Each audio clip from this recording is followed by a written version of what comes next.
Hola chicos, ¿me escuchan? Genial, ahí veo que me dicen que sí. Bueno, vamos a esperar un cachito a ver si se suma alguien más y si no ya arrancamos con la clase. Hoy vamos a hablar de femicidio.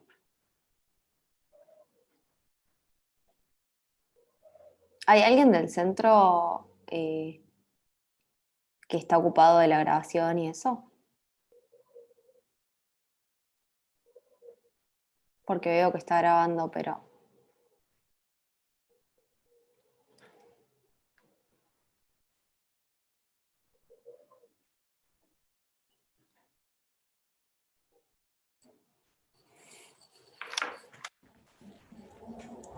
Hola Victoria, ¿me escuchás? Hola, sí. Ahí te paso el rol de anfitrión. ¿Querés que pare Dale. la grabación? Dale, si querés así ya arranca cuando arrancamos la clase. Ya, reanudar grabación. Genial. Gracias.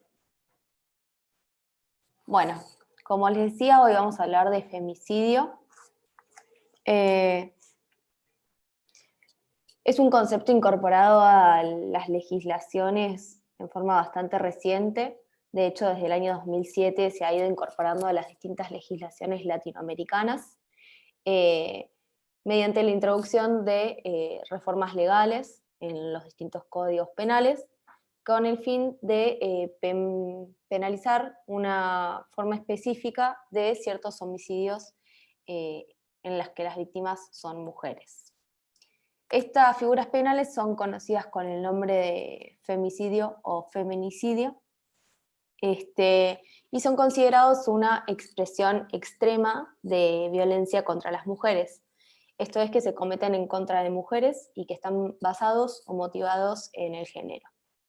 Esta tipificación constituye, digamos, una manifestación en el ámbito jurídico penal de un proceso que fue promovido en gran medida por el movimiento feminista latinoamericano, que tuvo por objeto visualizar justamente esta situación que se estaba dando y hacer política y también socialmente visible el fenómeno de los homicidios contra las mujeres y el vínculo que tiene, digamos, este tipo de delitos con la discriminación estructural que afecta a las mujeres.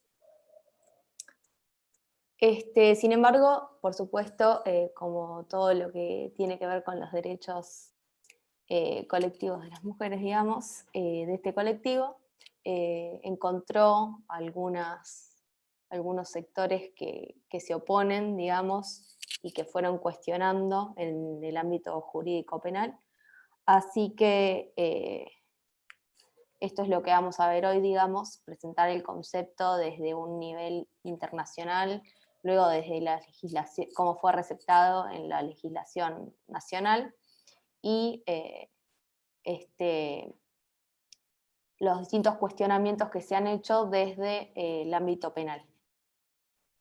Bueno, acá como les aparece en la pantalla, el concepto de femicidio, o en realidad el de feminicidio, es utilizado o definido, en primer lugar, en el ámbito interamericano por la Corte Interamericana de Derechos Humanos, en un fallo muy conocido, que es González y otras versus México, conocido como Campo Algodonero, y lo define en una sentencia del año 2009, y dice que va a utilizar la expresión homicidio de mujer por razones de género, también conocido como feminicidio.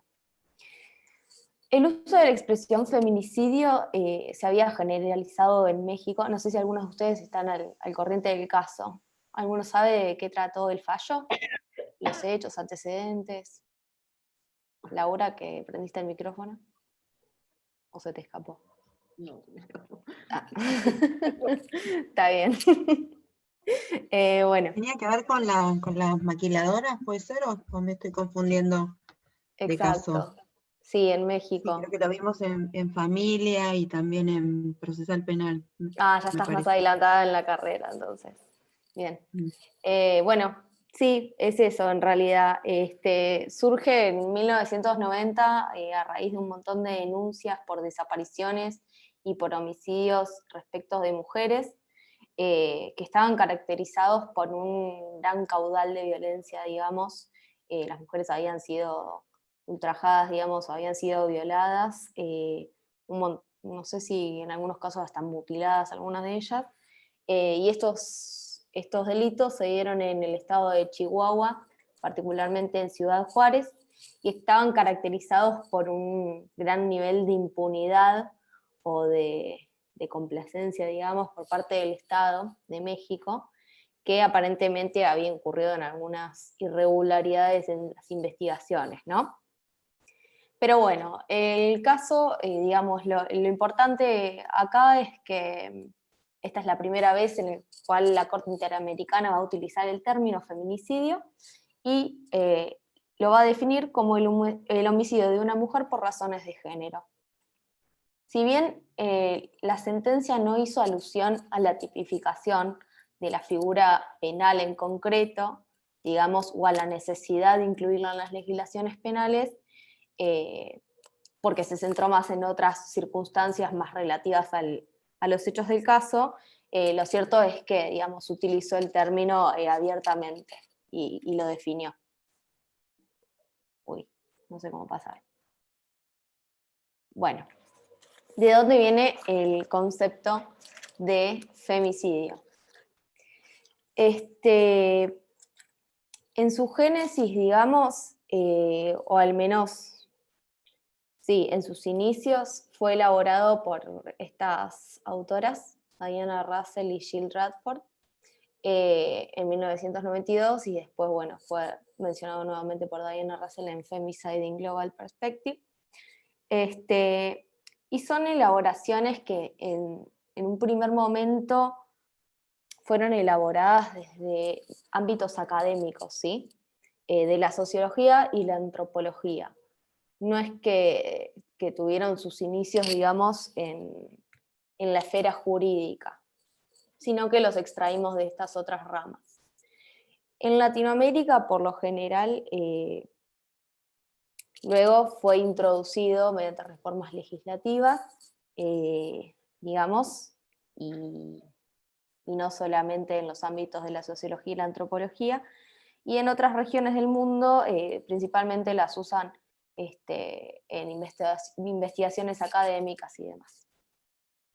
Pero bueno, se puede referir al concepto desde varias perspectivas, ¿sí? No hay una unidad en cuanto a qué es el femicidio globalmente, digamos.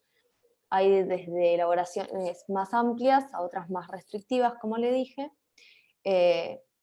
Las más amplias son las que incluyen en el femicidio tanto homicidios intencionales de mujeres como también las muertes que se producen, por ejemplo, por abortos clandestinos, en los países en los que el aborto voluntario no está todavía legalizado, o las muertes, por ejemplo, consecuencias de enfermedades que afectan particularmente a mujeres, esto, por ejemplo, en los casos de SIDA en Sudáfrica, pero esta no es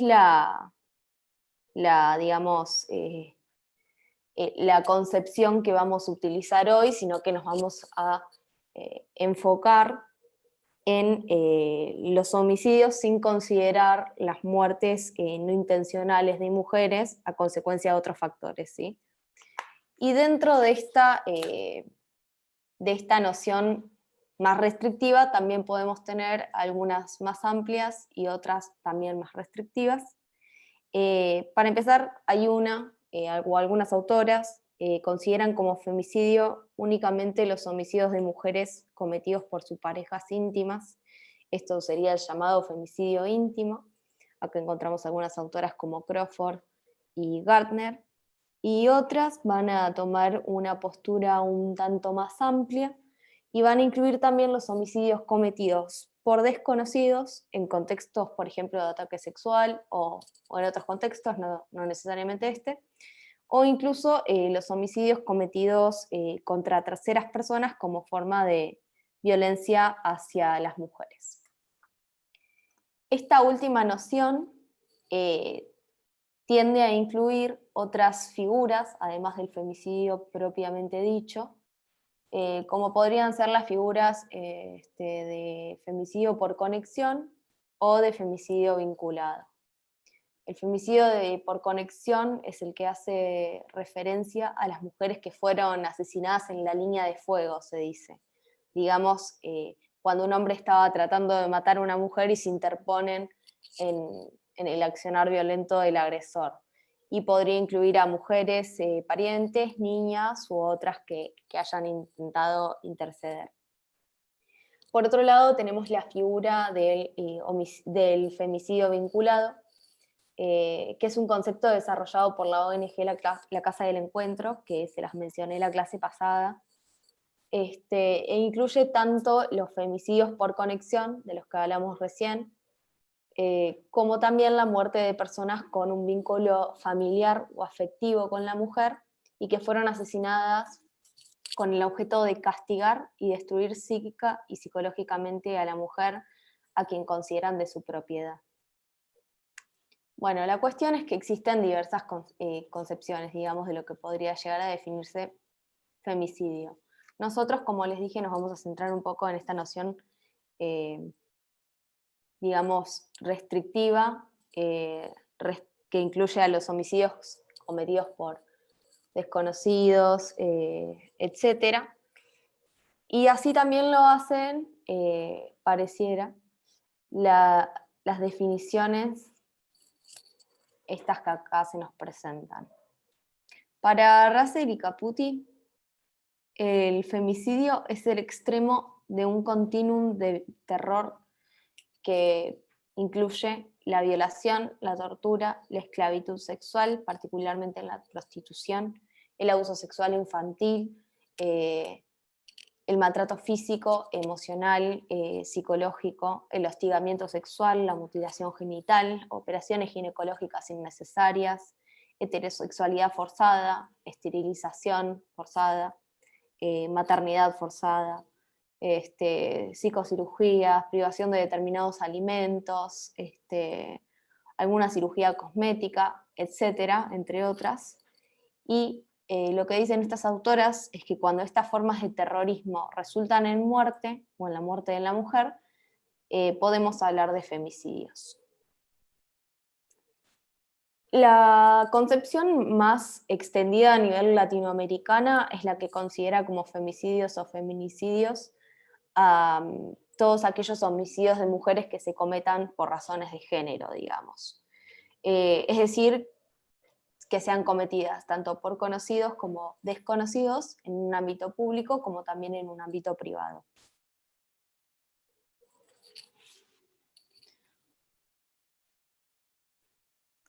Bueno, como ven, hasta ahora veníamos hablando de femicidio y de feminicidio indistintamente.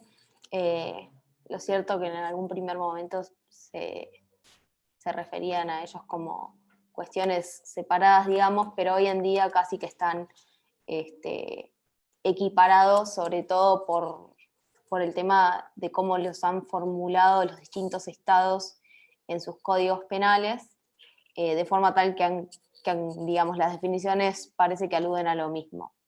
Marcela Lagarde dice que los crímenes misóginos basados en una enorme tolerancia social a la violencia de género y en la que el Estado forma parte activa y contribuye a la impunidad, sería un feminicidio, ¿no? Digamos que pone como otro actor al Estado. Pero bueno, como les dije, hoy en día se las utiliza como sinónimos casi. Bueno, acá les traje, en realidad el power es la doctora Muniaurria, así que no me voy a, a indicar la autoría, pero bueno, les trajimos desde la cátedra los números de la violencia. En 2015 tenemos un total de 286 femicidios en Argentina. En 2016, como pueden ver, ascendió un poco a 290. Bueno, 2017 273, 2018 278, y en el 2019 parece que fue el número más alto de los últimos 5 años. Antes de entrar de lleno con la tipificación legal del femicidio, vamos a recordar el concepto de violencia, que está definido en la Convención de Belém do Pará, como cualquier acción o conducta cualquier acción o conducta basada en su género que cause muerte, daño, sufrimiento físico, sexual o psicológico a la mujer, tanto en el ámbito público como en el ámbito privado. Después tenemos la definición de violencia contra la mujer de la Recomendación General número 19 del Comité de la CEDAW, que dice que la violencia contra la mujer por motivos de género es la violencia dirigida contra la mujer porque es mujer, digamos, o que la afecta en forma desproporcionada. Incluye actos que infligen daños o sufrimientos de índole física, mental o sexual, amenazas de cometer esos actos, coacción y otras formas de privación de la libertad.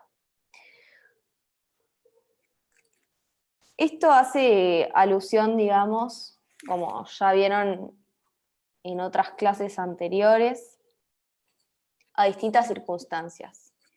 En primer lugar, a que la violencia en contra de la mujer o la violencia de género, acá las vamos a utilizar de forma indistinta, por más de que algunas autoras aluden diferenciadamente a ambas, es que la violencia es ejercida por hombres contra mujeres. Y la circunstancia que explica este fenómeno no se asienta en características biológicas, digamos. No es que los hombres son más agresivos, o que las mujeres tienen un rol más pasivo, o que los hombres no pueden controlar sus instintos y su furia,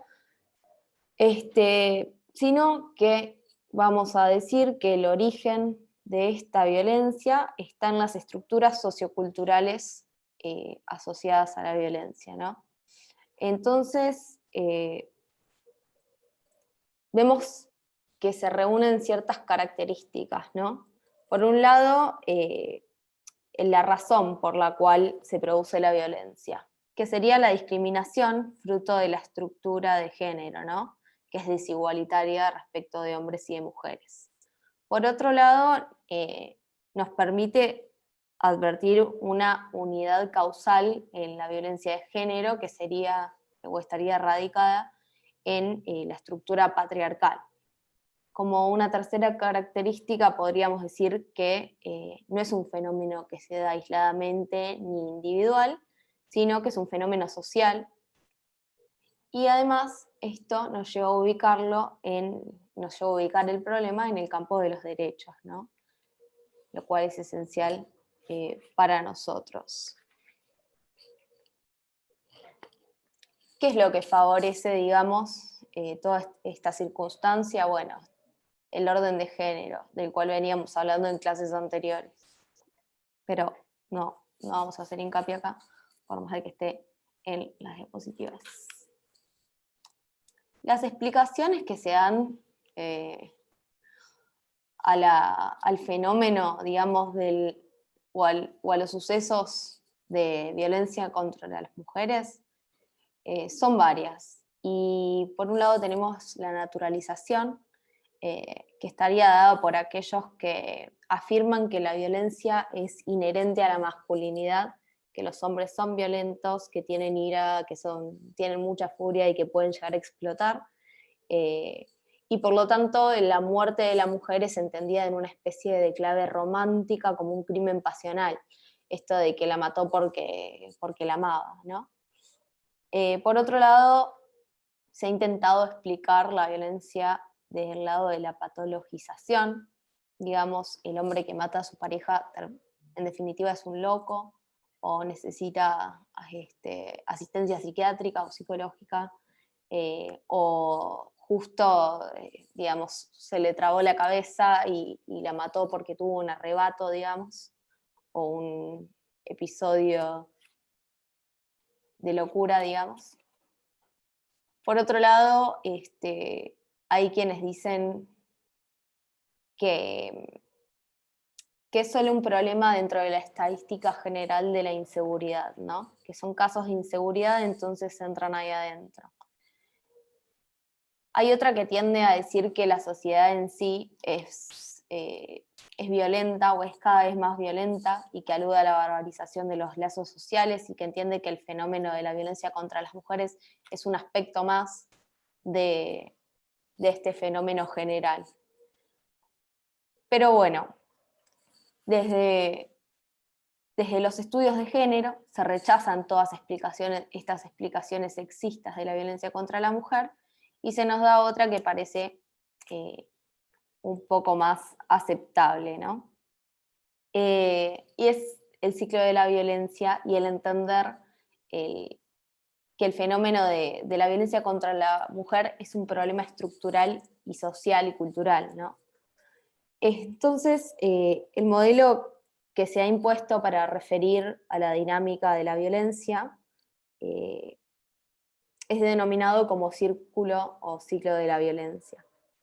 Y se da cuenta de una sucesión de periodos que son agresivos y en los cuales emerge la violencia, seguidos de fases de reconciliación entre el hombre y la mujer, ¿no?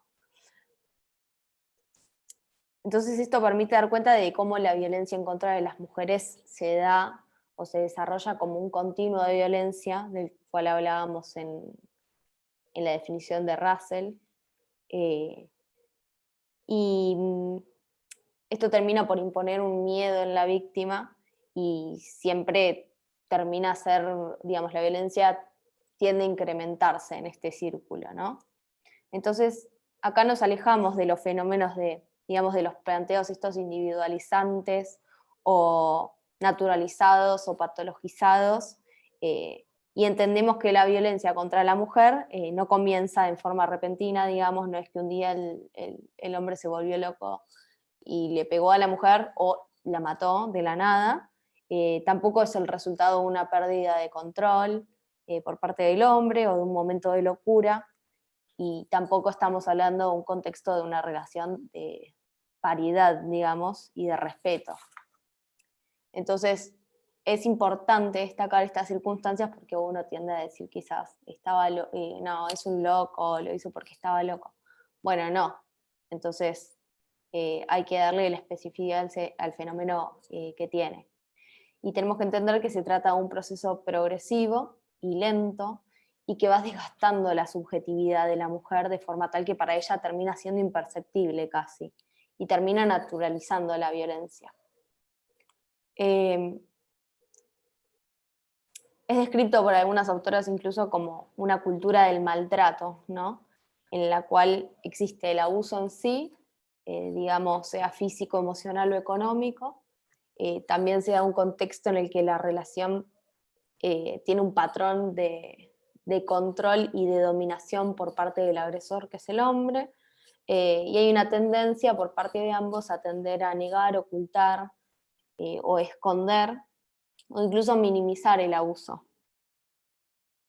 Lo importante es que hay un miembro de la pareja que dicta e impone las normas, digamos, o las reglas, que es el agresor, y hay otro que tiene que seguir estas reglas. Y el círculo de la violencia se desenvuelve en estas tres fases que podemos ver en el Power, que son la fase de tensión, la fase de agresión y la fase de arrepentimiento o luna de miel. La fase de tensión comienza, digamos, cuando la relación es medio distante, se pone tensa, el hombre empieza a demostrar algunos signos de agresividad leves, de forma aislada, pero que bueno, con el tiempo se van tornando un poco más intensos y no tan leves, digamos. Hay una agresividad verbal, hay malos tratos, hay insultos, hay descalificaciones, puede haber una posibilidad de algún episodio de violencia física aislada y, por ejemplo, de poca intensidad. Y la mujer va a intentar por varios medios de, digamos, minimizar todas estas cuestiones o el enojo por parte del hombre, y también aparece acá el sentimiento de culpa. La segunda fase es la fase de agresión, que digamos es el estallido o la descarga de la tensión y la agresividad por parte del hombre que fueron acumuladas durante esta fase de tensión. También llamada la fase de tensión, también es fase de acumulación, digamos. Se da en forma de golpes, de agresiones verbales, y la mujer termina, digamos, siendo víctima de lesiones, o tanto físicas como psíquicas, y bueno, genera una cierta confusión, una impotencia y un estado de indefensión.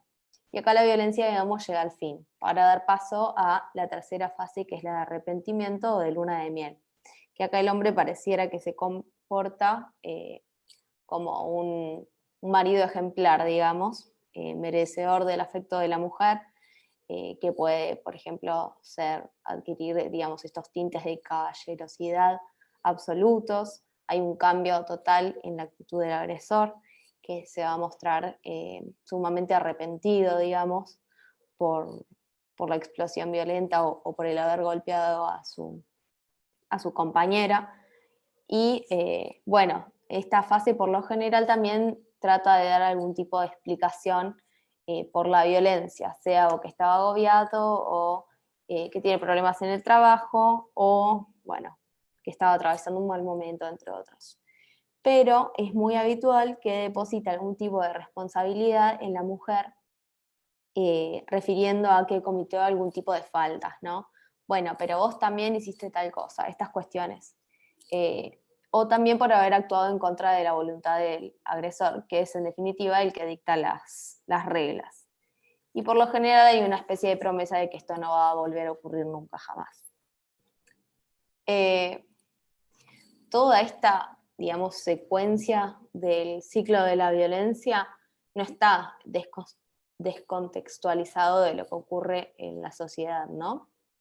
Sino que evidentemente se desarrolla en un escenario cultural que lo propicia. Y la solución que nos da el derecho ante la existencia de estos ciclos de la violencia es la Ley 26.485 de Protección Integral para prevenir, sancionar y erradicar la violencia contra las mujeres.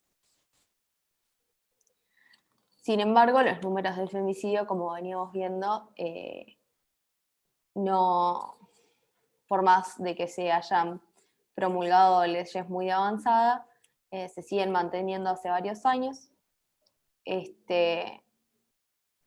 con lo cual pareciera que el cambio debería ser otro, ¿no?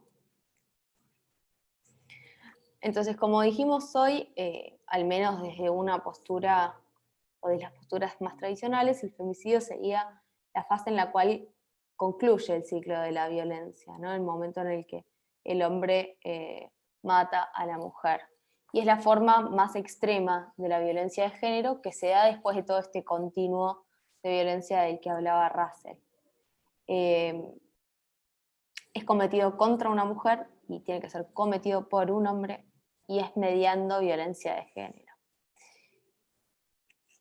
Los análisis iniciales, digamos, del proceso de la violencia sexista, que dieron lugar a la formulación de todo el ciclo de la violencia que vimos recién, entendían a la muerte de la mujer justamente como la culminación de largos años de un ciclo de violencia, en el cual este ciclo se repetía y se repetía y se repetía. Lo que pasa es que en los últimos años, digamos, se conocieron nuevos casos que suman a las estadísticas de mujeres muertas en mano de hombres, pero en estos casos se suele dar, bueno, no es que se suele dar, sino que en estos nuevos casos, por lo general, las mujeres no es que mantuvieron una relación muy larga con los hombres, sino que más bien fue o de poco tiempo o incluso de escasos meses. Y es un problema particular que aparece incluso entre adolescentes y relaciones jóvenes. Entonces nos encontramos ante un fenómeno de expansión de la violencia sexista, digamos, hacia víctimas que no son tradicionales, digamos, porque antes, por lo general, cuando estábamos ante un episodio de estos, las características, al menos que se solían estudiar desde el feminismo, era que era una mujer que estaba básicamente en una situación absoluta de desamparo, que tenía varios hijos, o que no trabajaba, o que estaba sumida en la pobreza, entre otras, por ejemplo. Pero hoy en día lo vemos que esto ocurre en jóvenes de distintas clases sociales, que incluso pueden llegar a tener estudios universitarios, y en algunos casos no tienen hijos. Y bueno, en estos casos que salen por muy poco tiempo y de golpe el hombre mata a la mujer. La ley argentina recepta al femicidio en el artículo 80 y lo legisla, digamos, como un agravante, al igual que en el caso de Colombia, creo. La verdad es que no introduce el término femicidio en la reforma de la ley 26.791. Sin embargo, se introdujeron dos artículos, que son dos incisos, que son el 11 y el 12, y se reformaron el 1 y el 4. El femicidio, en términos estrictos, sería el inciso número 11. Bueno, ahora vamos a desmenuzar un poco el artículo que, digamos, los 4 incisos hablan de femicidio, pero estrictamente con la definición que dimos hoy al inicio de la clase, sería la del inciso 11 la que importa. Perdón, voy a darla ahora para...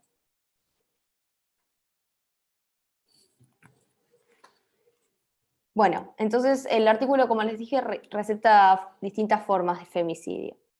Y el estricto es el del inciso 11, que es el que dice: al que matare a una mujer cuando el hecho sea perpetrado por un hombre y mediare violencia de género.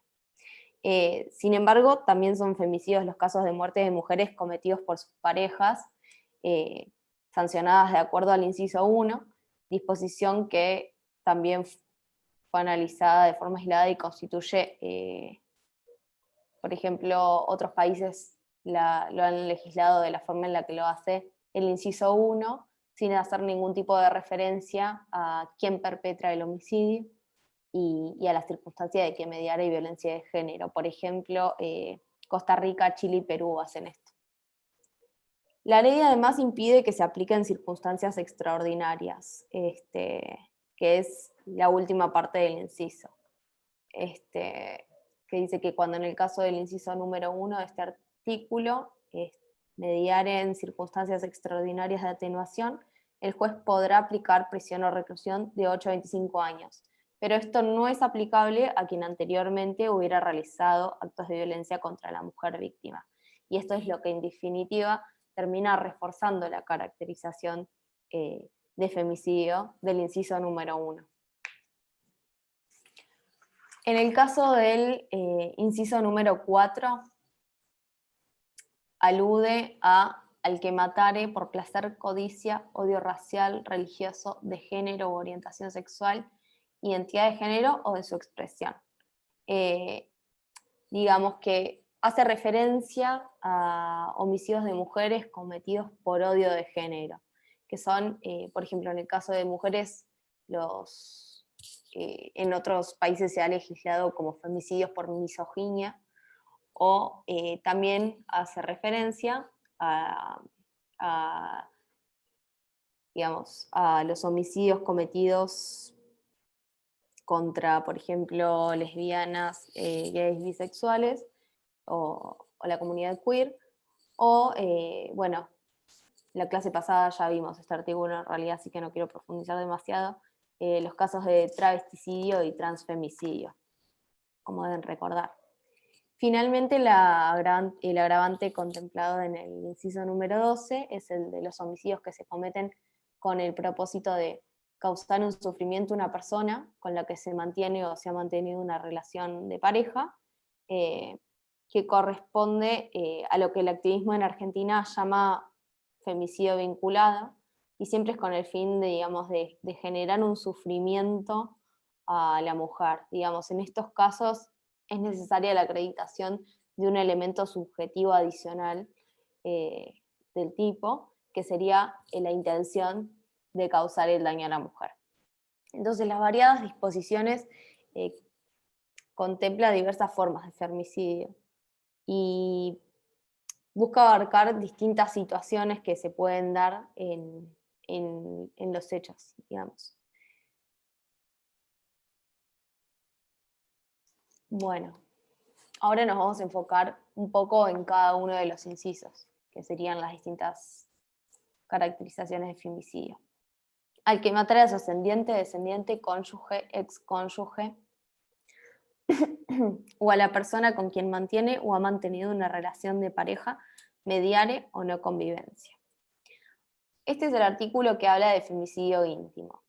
Sería, recuerdan hoy al principio de la clase cuando hablamos de una concepción restringida de lo que sería el femicidio, bueno, este sería el típico caso, ¿no?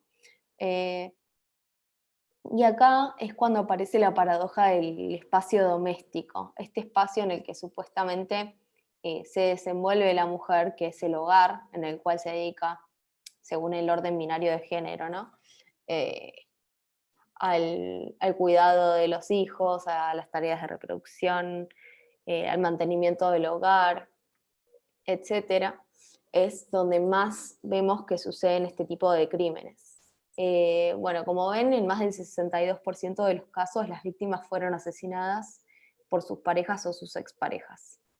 En el 66% de los casos, los femicidios tuvieron lugar al interior del hogar.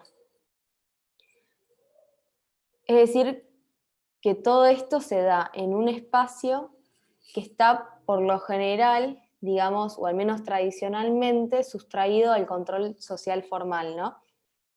Si ustedes recuerdan, el hombre se desenvolvía en el espacio público, en el cual hay un control formal por parte del Estado, mientras que la mujer se va a desenvolver en el ámbito privado del hogar, que está sustraído del control social formal. ¿Por qué? Porque justamente acá es donde se da esta relación de subordinación con el hombre. Entonces, como vemos, el vínculo con, digamos, más del 62% de los casos las víctimas fueron asesinadas por parejas o exparejas, ¿no? Esto incluye esposos, parejas, novios, etc. Son muy pocos los casos, digamos, de hijos y hijastros. Después hay otros familiares. Bueno, ahí tienen el gráfico por si lo quieren ver, y como les dije, este Power está en el campus, por si después lo quieren consultar. El lugar en el que más ocurrieron los hechos, como dijimos, digamos, en el 51% de los casos, es en el hogar de la víctima. Hay ciertos límites respecto a la interpretación que están sustentados en las regulaciones del Código Civil y Comercial respecto a quienes pueden ser, digamos, las víctimas. Como decíamos, el artículo habla de ascendiente, descendiente, cónyuge, excónyuge, a la persona con quien mantiene o ha mantenido una relación de pareja, mediare o no convivencia. Pero hay dos interpretaciones acá también, una más restrictiva, que va a supeditar, digamos, la aplicación del inciso a una relación de pareja definida en los términos de una unión convivencial como la que dispone o como la que regula el Código Civil y Comercial, en la cual se deben dar estos requisitos de que sea una pareja singular, pública, notoria, estable, permanente. Tiene que haber convivencia, un proyecto de vida común y demás artículos y demás requisitos del artículo 510. pero también hay una interpretación más amplia en la cual no se limita a la relación que cumple presupuestos de la ley civil, ¿no?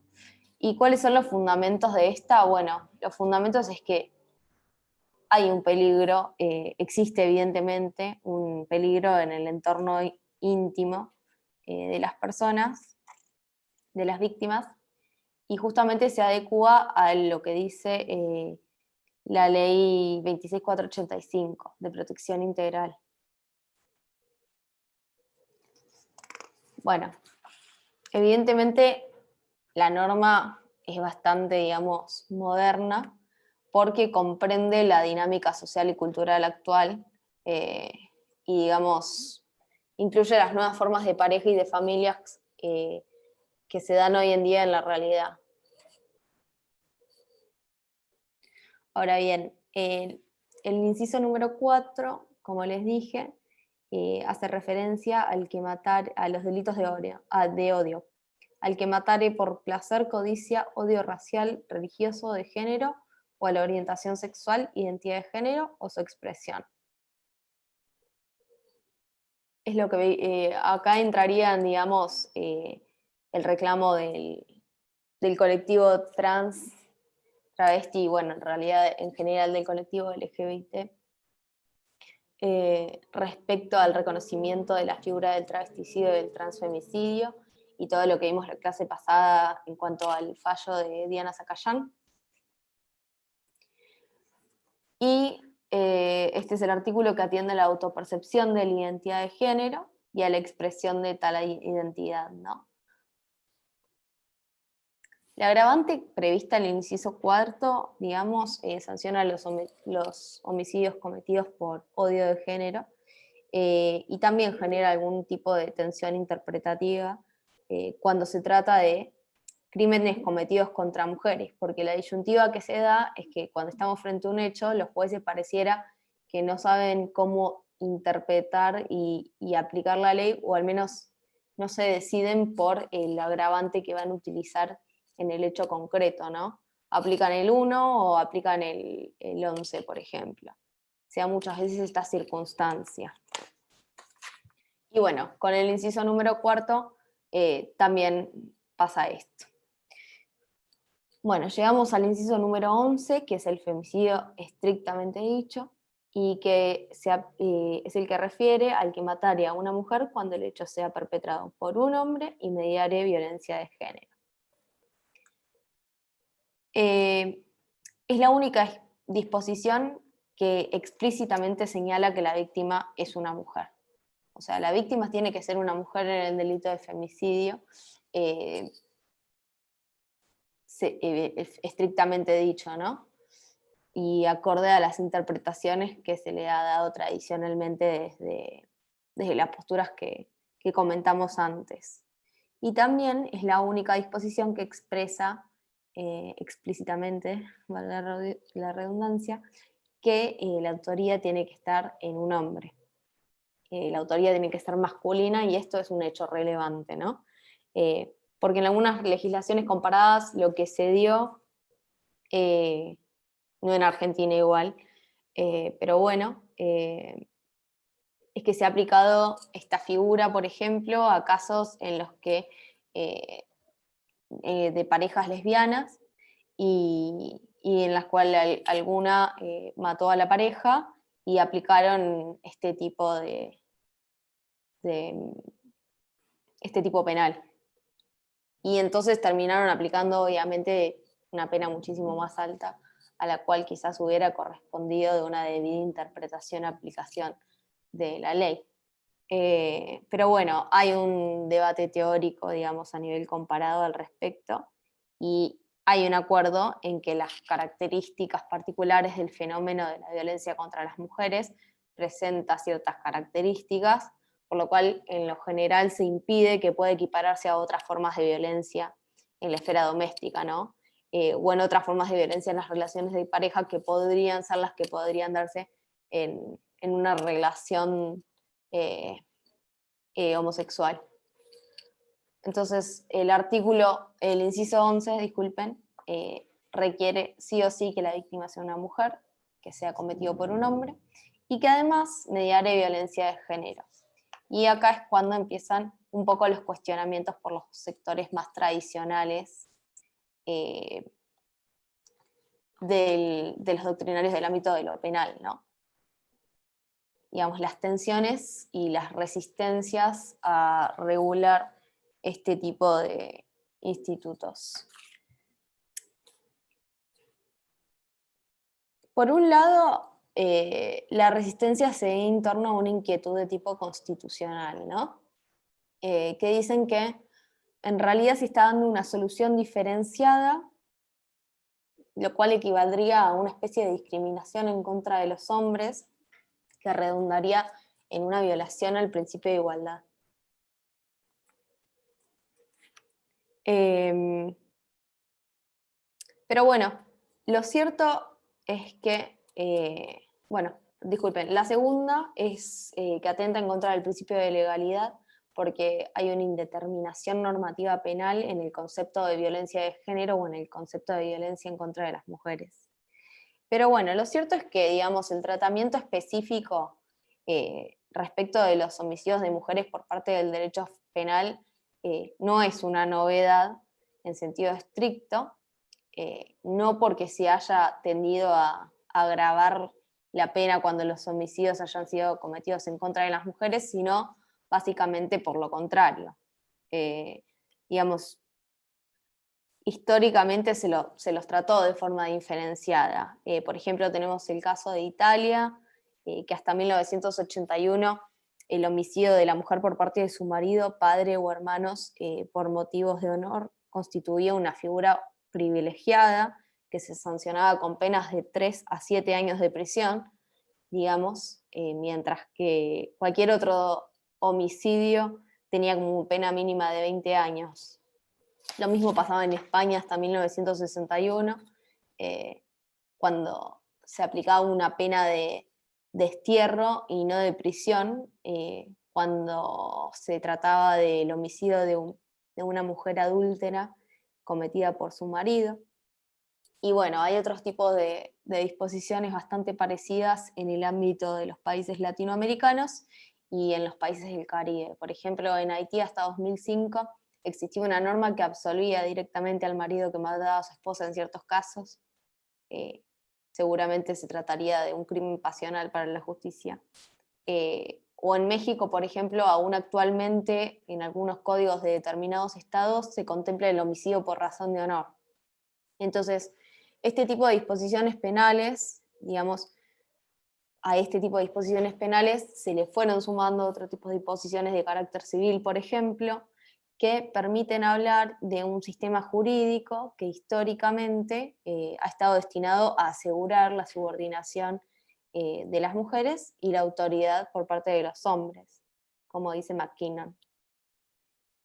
Pero bueno, si bien la mayor parte de las disposiciones legales fueron derogadas, sus consecuencias culturales pareciera que persisten, ¿no? Y quedaron bastante arraigadas a nivel global, porque aún actualmente los homicidios de mujeres en todo el mundo son principalmente cometidos por sus parejas o familiares, como veíamos en las estadísticas recién, y pareciera que no tiende a disminuir el número, sino que se mantiene e incluso en algunos casos hasta llega a aumentar.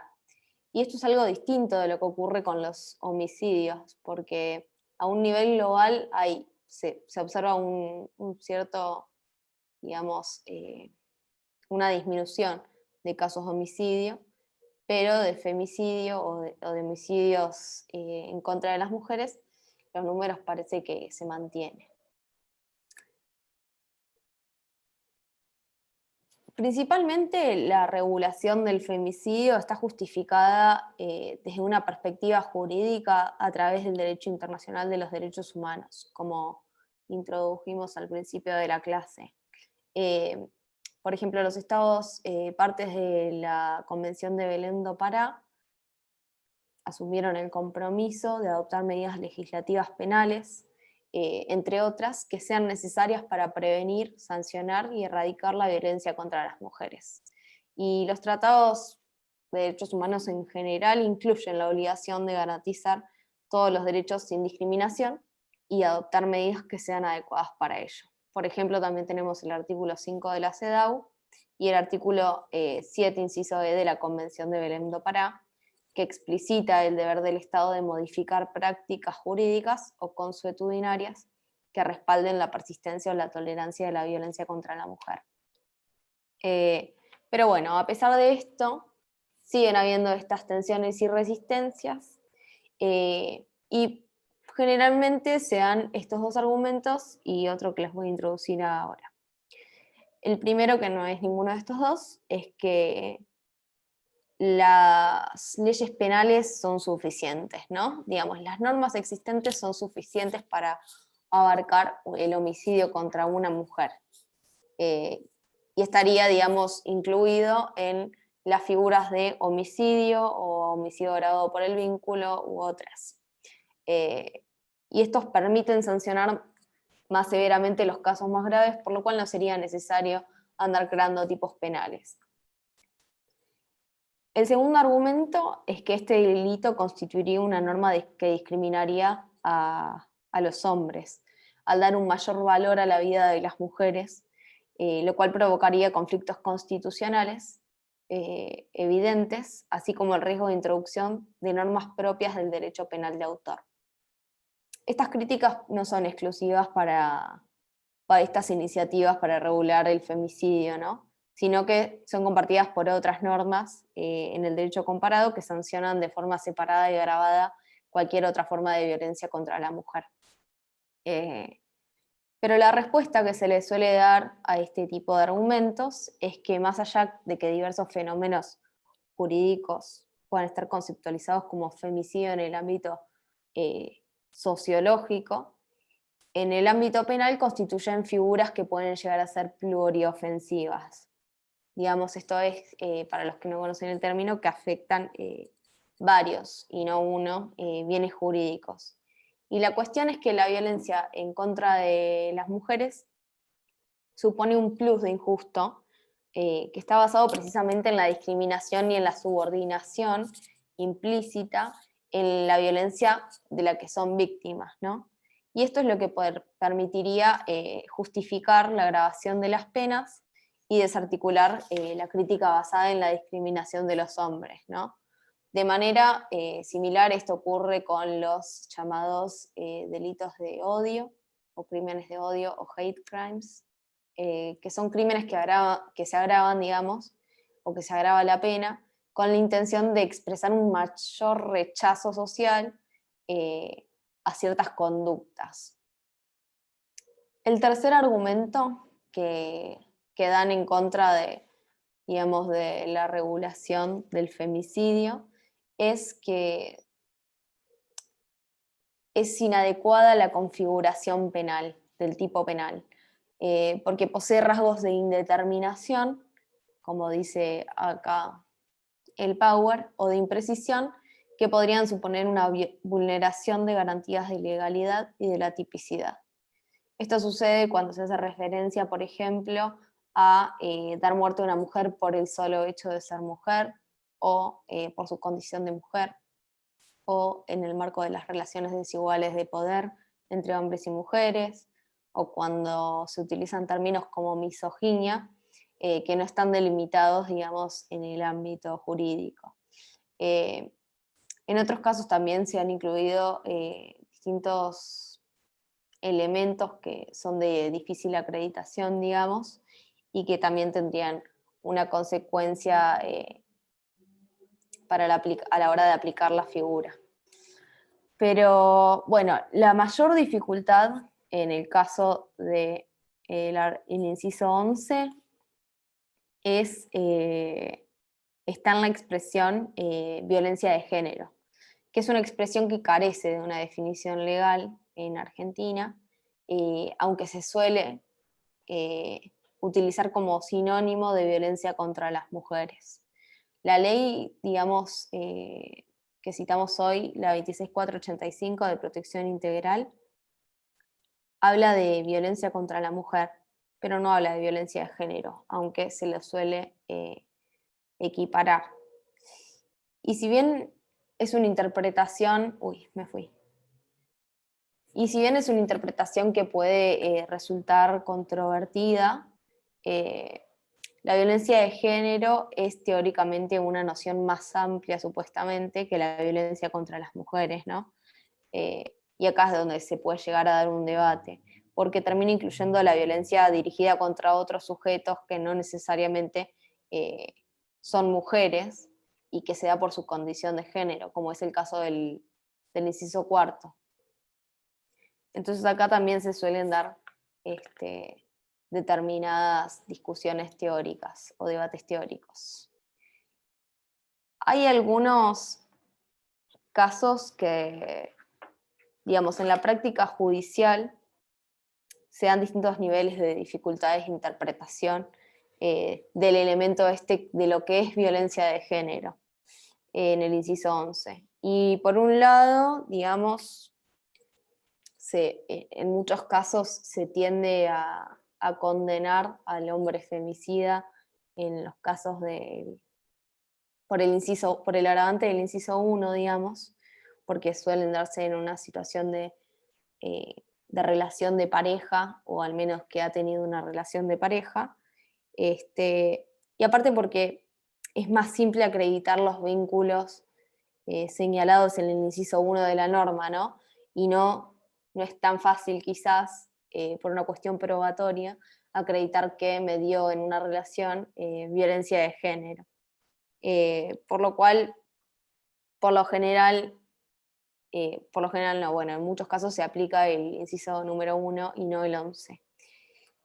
Esto pasa, por ejemplo, en una sentencia del 2014 del Tribunal de Juicio de Salta, que ha por establecido que el homicidio de la mujer cometido por su expareja constituye un femicidio íntimo, y también realiza un montón de consideraciones sobre la violencia de género que se manifiesta en el crimen, pero como resultaba más difícil quizás sostener esta situación de violencia de género, termina aplicando el inciso 1 y no el 11. Hay otras sentencias que combinan tanto el inciso 1 como el 11, en los casos de femicidios íntimos, en que existe evidencia, digamos, de la violencia ejercida previamente por el perpetrador en contra de la víctima. Por ejemplo, el Tribunal Oral número 1 de Corrientes, en el año 2013, que utiliza las agravantes del inciso 1 y del 11 al mismo tiempo, en el homicidio de una mujer en que constaba tanto la relación de pareja que mantenía con el que perpetró el crimen, como la existencia de violencia previa. Y bueno, lo mismo sucedió en varios otros fallos. Existen también otros casos en los que también existieron relaciones de pareja previas, sin embargo, únicamente se condenó o se utilizó la agravante del inciso 11 y se obvió la concurrencia del inciso número 1. En particular en los casos en los que la violencia de género era bastante evidente, ¿no? En cambio, digamos, el interrogante que podría llegar a plantearse es si a falta de violencia previa sería posible sostener que homicidios cometidos por un hombre contra una mujer, que sea o haya sido su pareja, pueden considerarse cometidos mediando violencia de género. La respuesta que vamos a dar en principio sería afirmativa, porque en la mayoría de los casos, digamos, de la realidad, esto se da así. Pero bueno, es importante hacer visible los elementos de género que se encuentran casi siempre presentes en estos crímenes. Y a pesar de la diversidad de criterios que podrían llegar a... perdón, me surgió una ventanita y me perdí. Me fui. Como les decía, a pesar de la diversidad de criterios para aplicar una u otra agravante, las sentencias muestran que en los casos de homicidio, los conceptos y la justificación de la penalización específica de la violencia contra las mujeres parecen haber sido acogidos, digamos, y avalados por el Poder Judicial, en particular cuando se trata de de violencia en relaciones de pareja, ¿no? Sin embargo, hay una comprensión no muy profunda del fenómeno, pareciera, porque incluso se han utilizado ciertas expresiones que implícitamente tienden a responsabilizar a las propias mujeres de la violencia que han padecido, o por ejemplo cuando los jueces hacen referencia a que estaban en una relación enfermiza, ¿no? ¿Qué es esto, una relación enfermiza? Cuando estamos ante un hombre que terminó asesinando a su esposa.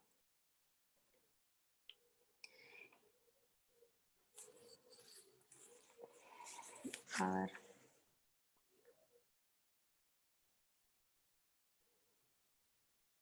También, bueno, antes de olvidarme, se da el caso de los homicidios que tienen como objetivo conseguir la impunidad de un ataque sexual, lo cual impediría que se considere cualquier elemento de género, ¿no?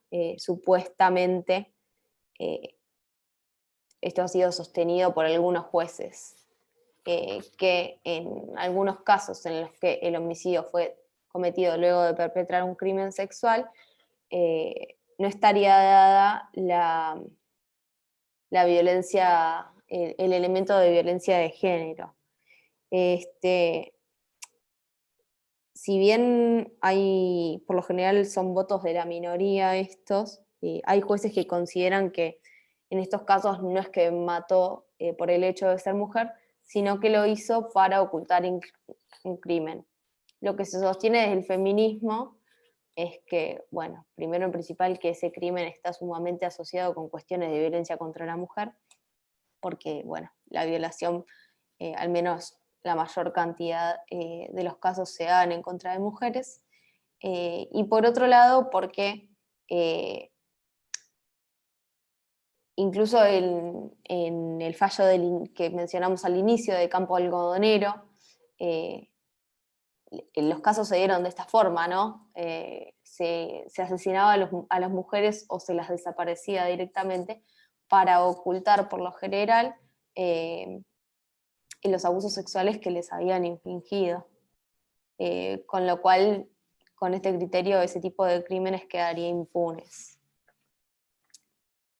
A modo de conclusión mínima sobre lo que venimos viendo, es que el femicidio tiene la raíz en un problema estructural y social, y que no se expresa de esta forma en una forma inversa, digamos, no podría hablarse de una víctima que no fuera mujer o de un perpetrador que no fuera hombre, y que merece, pareciera, una tutela penal diferenciada, concreta, justamente en pos del principio de igualdad y de no discriminación, que también a su vez es utilizado como argumento por quienes no quieren terminar de legislar este tipo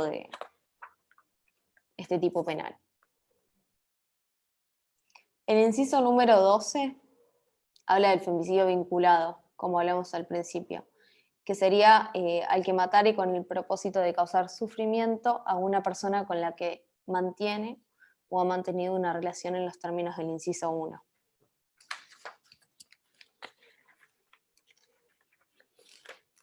Bueno, de esto ya hablamos.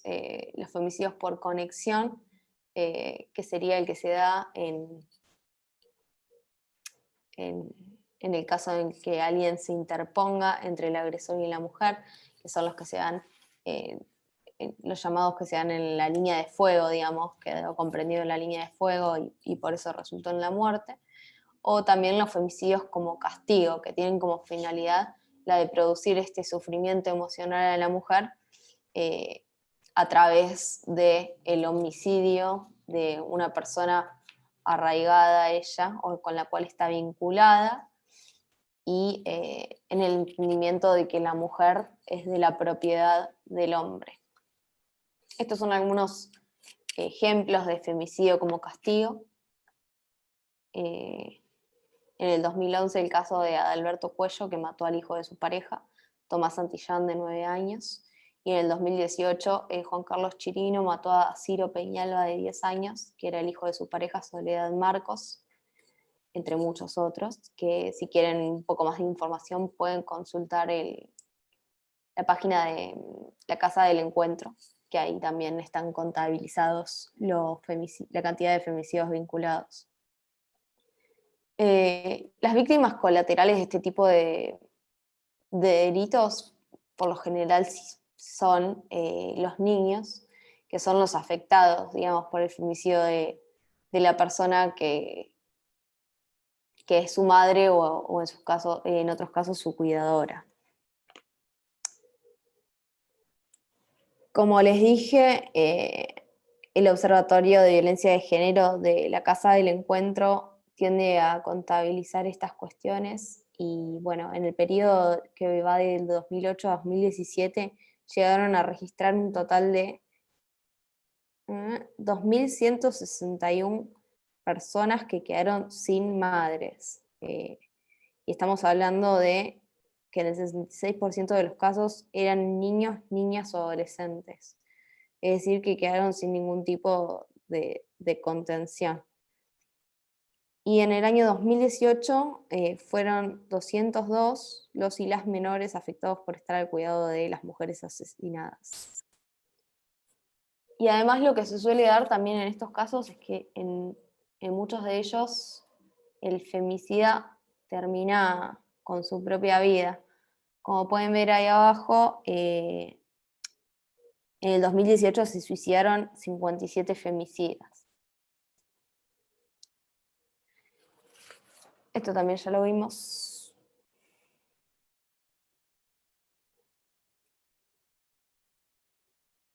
No, se me está pasando una diapositiva. Pero bueno, no importa.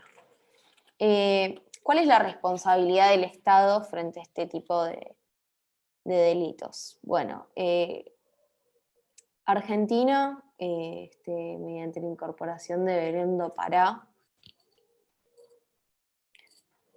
asumió el deber de que los Estados partes deben condenar todas las formas de violencia contra la mujer y convienen en adoptar por todos los medios apropiados y sin dilaciones políticas orientadas a prevenir, sancionar y erradicar dicha violencia. Y en llevar a cabo lo siguiente: actuar con la debida diligencia para prevenir, investigar y sancionar la violencia contra la mujer. Estas serían las expresiones del artículo 7, ¿no? El deber de prevenir, de proteger, de juzgar, lo cual exige a su vez una producción de legislación apropiada, de investigar y de realizar el juicio a los responsables, y a su vez el deber de castigar y otorgar las reparaciones a las personas que resultaron perjudicadas por el delito, como pueden ser las personas que estaban a cargo de la mujer.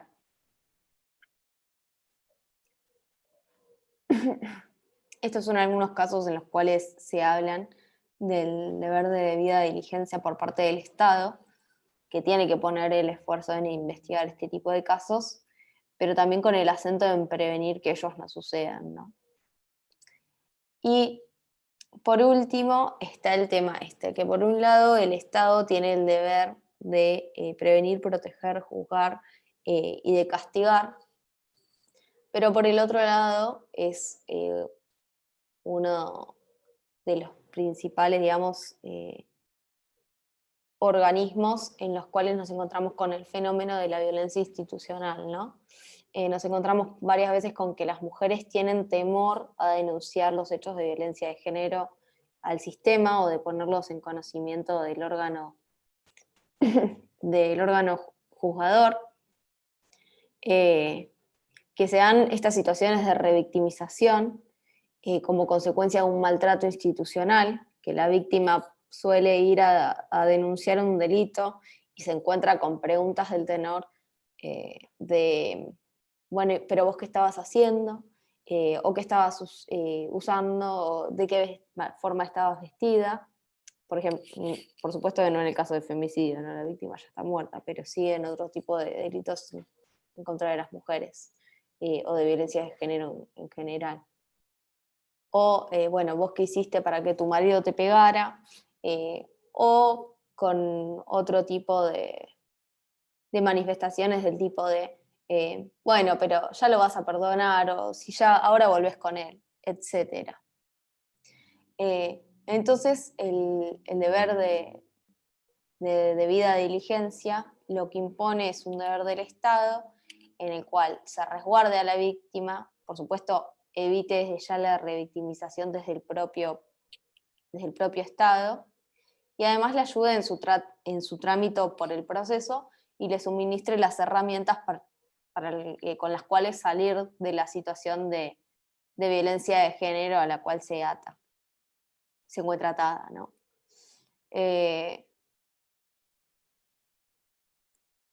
Y bueno, acá terminaría un poco la exposición. Ahí ya no está compartida la pantalla, ¿no? Genial. Bueno, ¿alguno tiene alguna duda? ¿O quiere hacer algún comentario como es el estilo de la otra clase? ¿No? ¿Alguien piensa que digamos, que no sería necesario regular en forma separada la figura de femicidio? ¿O lo entienden como una herramienta, digamos, o como una batalla ganada por parte del feminismo? Bueno. Hola. Morena, siempre, sí. Gracias. Cuando todos se quedan en silencio. No, pasa que, bueno, igual yo siempre digo más o menos lo mismo porque siempre pienso lo mismo. Pero a mí, yo a lo que voy, y es lo que a mí me interesa hacer hincapié, es que si bien yo obviamente que considero que es necesario tener la legislación, me parece que también, y era un poco también lo que tratábamos la semana pasada, no, la anterior, con el tema de transfeminicidios. Si no le damos sustento a las leyes, si no les da, o sea, si no las utilizamos, tampoco es que carecen de sentido, pero es como que se termina perdiendo.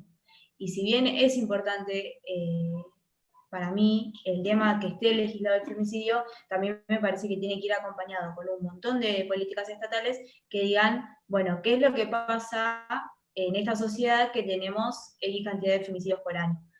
Porque, bueno, si no es una característica biológica de los hombres, y es nosotros como sociedad que estamos imponiendo la violencia hacia las mujeres, y lo estamos reconociendo porque tenemos leyes que lo reconocen, bueno, hagamos algo para que no sean tantos femicidios, sino que empecemos a educar desde las primeras infancias, desde la escuela, desde el jardín, desde todas las instituciones, incluso las universidades, que hay un montón de violencia de género en las universidades, bueno, en esta facultad hay un montón de ejemplos de profesores y de cosas que pasan que no están buenas, entonces también atacar un poco ahí, porque es como la gestación o el paso previo.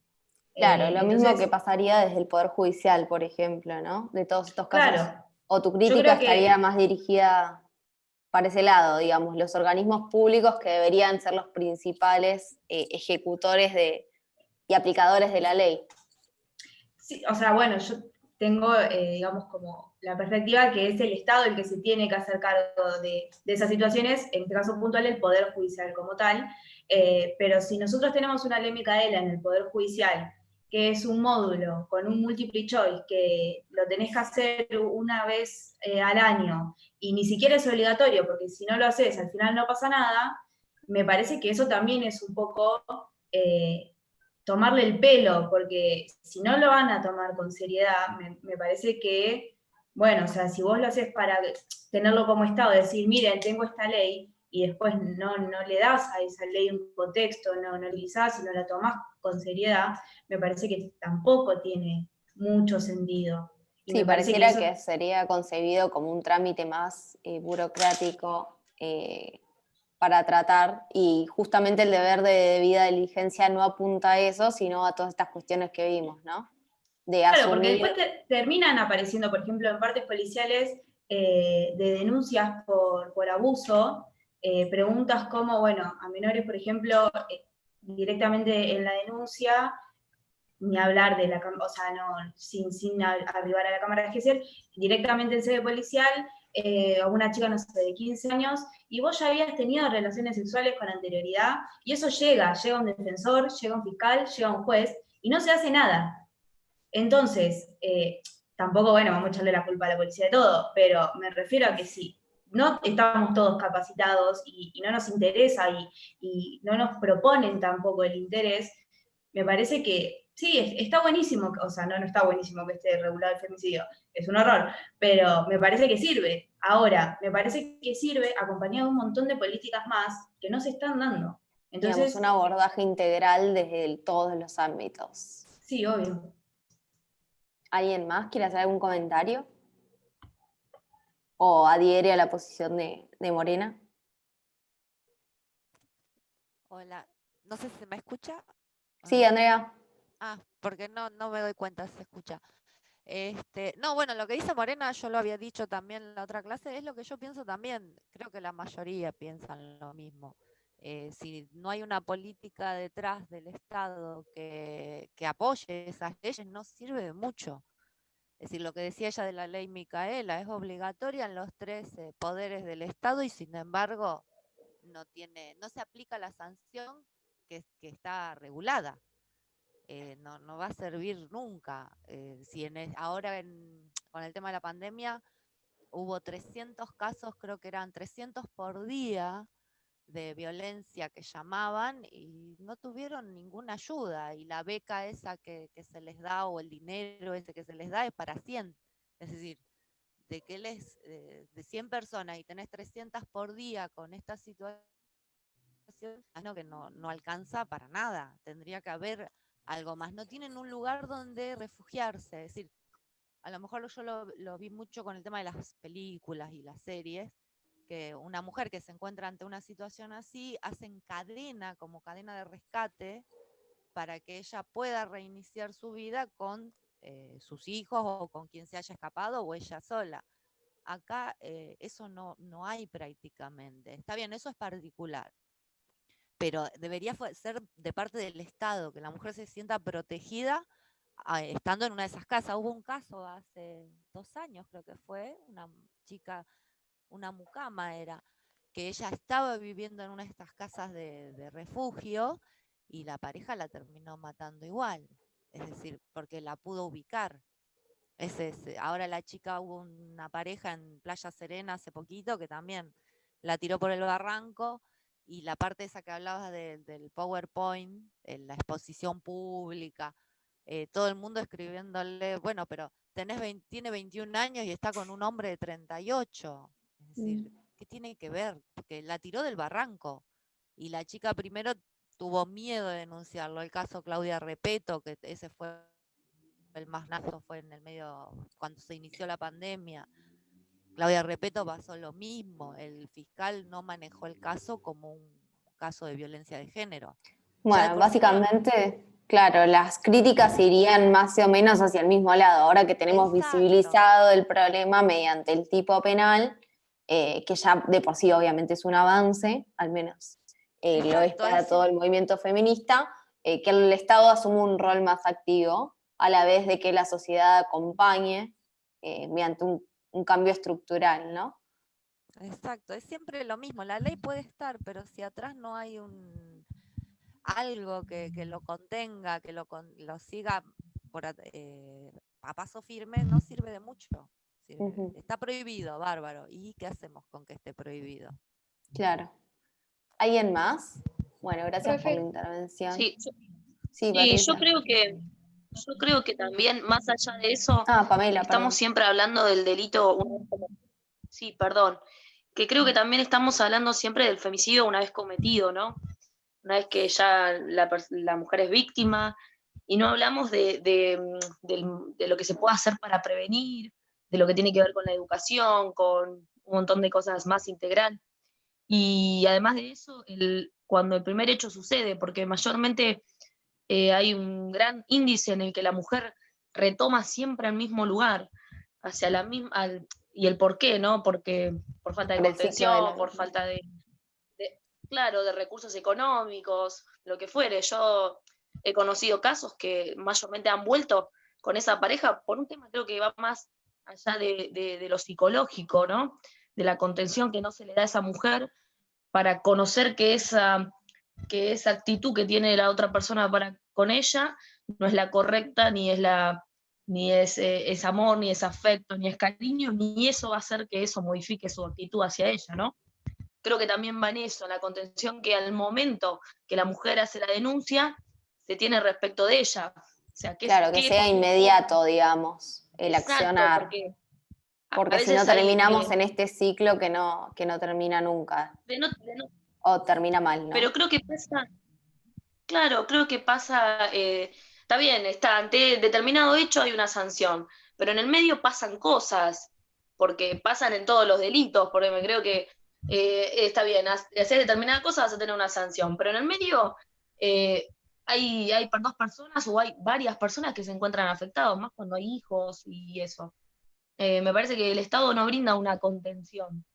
Por ejemplo, hablando de un delito común, el que roba va preso, pero en el medio de ese lapso tampoco se evalúan esas cosas, ni tampoco se evalúa el después. Porque está bien, hay una sanción, por ejemplo, una restricción en el caso de un agresor. Pero una vez que se finaliza esa, ¿qué pasa? ¿Qué contención se le da a la mujer? ¿Qué seguimiento?